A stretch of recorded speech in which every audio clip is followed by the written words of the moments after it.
Hello and welcome to Art Club. I'm so excited for this week.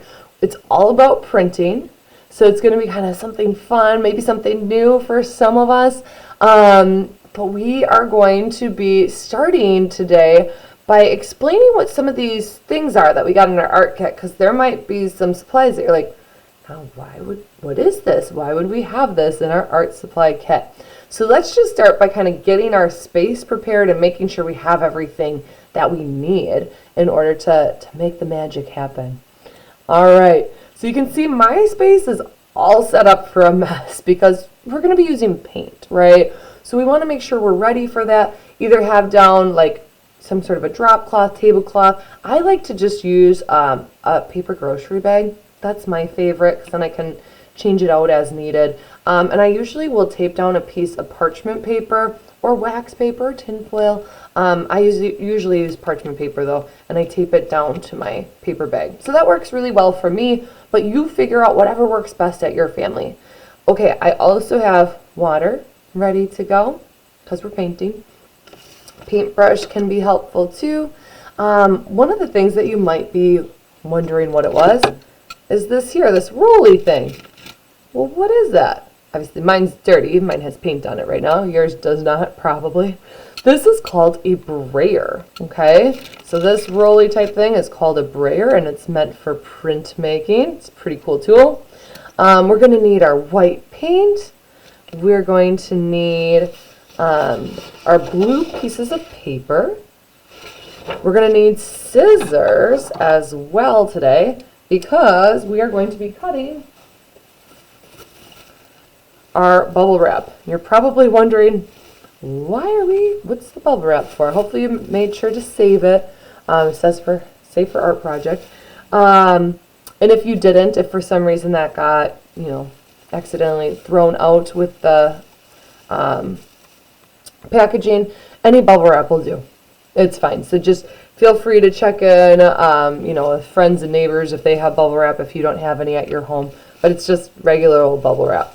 Okay, so our first step today is we want to take that bubble wrap. It is a large sheet of paper or of bubble wrap, and it's going to get kind of floppy on us, and that's not going to work super well. So we just want to kind of cut it down to size to make it more manageable. The ideal size is going to be so that it's about the size of your hand, just because it makes it easier to work with. So you can see when my hand is spread out that my fingers kind of hit all of those edges. Okay, so I found that for me, the easiest way to do that is to just take this big sheet of bubble wrap. I fold it in half first and just cut it down the center. It doesn't have to be perfect. Okay, and save that off to the side for another project later. And from here, you can just kind of measure out your hand and cut it to size. For me, I know that it happens to be in half again, so I'm just going to cut it in half again. But once again, you want it to be manageable for you.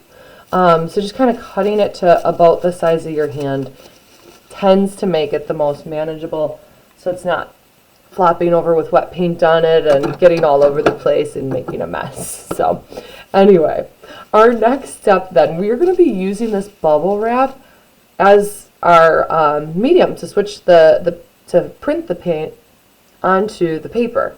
Okay, so we want to make sure that we get out our white paint, we put it onto a flat surface where we can then roll our brayer into the white paint. If that seems confusing, let me show you. And don't forget to, you can always pause and rewind. So here we go.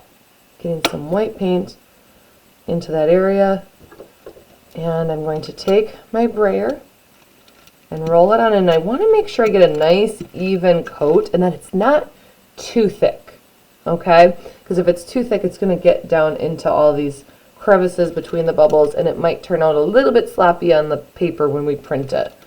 So here we go, just rolling it out, making sure it's nice and even and smooth throughout. Let me see, there you go.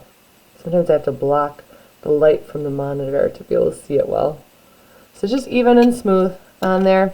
And then I want to take my bubble wrap and make sure you're doing the right side. There's going to be one side that's a little bit smoother and one side that the bubbles come out of, that's the side we want. The side that's more bumpy where the bubbles are actually protruding out.